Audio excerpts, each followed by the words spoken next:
Sahabat bahasa, tahukah kamu mengapa terdapat kosakata bahasa Sanskerta dalam bahasa Indonesia? Istilah bahasa Sanskerta mengacu pada bahasa yang telah menurunkan bahasa-bahasa utama di Asia Selatan, yaitu India. Bahasa Sanskerta merupakan sosok bahasa yang digunakan sebelum penuturnya pecah dan pindah ke berbagai daerah di daratan India, yaitu bahasa Hindi, Punjabi, dan Urdu. Istilah bahasa Sanskerta analog dengan istilah bahasa Latin atau bahasa Romanika purba di Eropa yang telah menurunkan bahasa Perancis, Italia, Rumania, Spanyol, dan sebagainya. Seperti diketahui, lebih 800 kosakata bahasa Indonesia berasal dari bahasa Sanskerta. Bahkan hampir separuh lema kamus Jawa kuno yang dikarang P.J. Zoetmulder, yaitu dari 25.500 lema, setidaknya 12.600 berasal dari bahasa Sanskerta. Bahasa Sanskerta tidak hanya memiliki pengaruh besar terhadap bahasa-bahasa daerah utama di Indonesia, tetapi juga bahasa-bahasa daerah lain di kawasan Asia Tenggara, seperti Malaysia, Thailand, Filipina, Myanmar, dan sebagainya. Ada beberapa alasan mengapa bahasa Sanskerta begitu kuat pengaruhnya terhadap bahasa-bahasa di kawasan Asia Tenggara termasuk bahasa Indonesia. Pertama, penutur Sanskerta lebih banyak dibandingkan dengan penutur Melayu, termasuk dengan penutur Jawa. Menurut Gordon, tahun 2002 penutur Hindi mencapai sekitar 505 juta, yaitu sekitar 501 juta di India dan 4 juta di negara lain seperti Mauritius, Afrika Selatan, Yaman, dan lain-lain.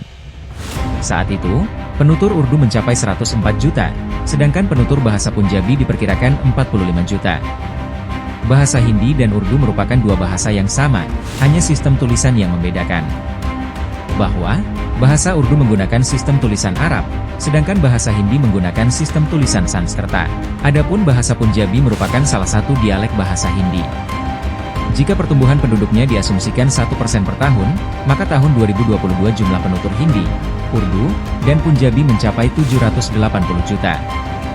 Adapun penutur Melayu di kawasan Asia Tenggara tahun 2002 sekitar 250 juta, sehingga tahun 2022 diperkirakan 300 juta, jika pertumbuhan penduduknya 1% per tahun. Kedua, secara historis penutur Sanskerta memiliki peradaban yang lebih maju dibandingkan bangsa-bangsa di kawasan Asia Tenggara. Para ilmuwan bersepakat jika kemampuan suatu bangsa merekam dan mentransmisi fakta dalam bentuk tulisan sangat menentukan peradaban manusia. Hingga hari ini, tulisan melandaskan fenomena yang dinamakan revolusi informatika. Sebab itulah, bangsa-bangsa yang memiliki peradaban tinggi ditandai oleh kemampuan dalam hal keberaksaraan. Bangsa-bangsa di daratan India telah memiliki peradaban tinggi jauh sebelum abad ketiga sebelum Masehi. Hal ini ditandai oleh ditemukannya karya Panini tentang tata bahasa Sanskerta yang diperkirakan ditulis tahun 350 sampai 250 sebelum Masehi. Oleh linguistikawan modern, karya Panini dipandang sebagai monumen inteligensi manusia paling akbar karena kesempurnaannya.